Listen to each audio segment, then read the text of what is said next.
yang diberikan mampu dilaksanakan dengan baik. Dimohon Dr. Nik Ahmad Syifuddin kekal di pentas bagi upacara perasmian.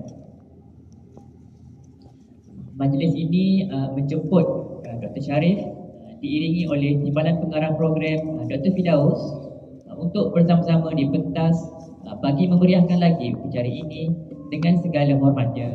Dipersilakan.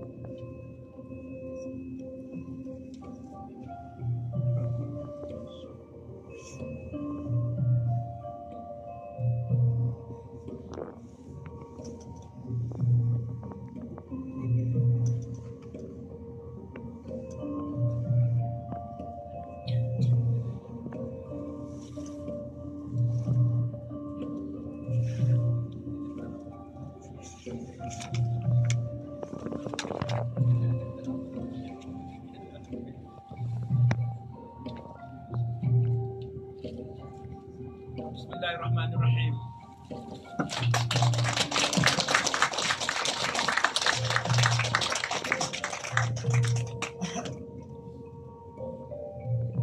Diminta Dr.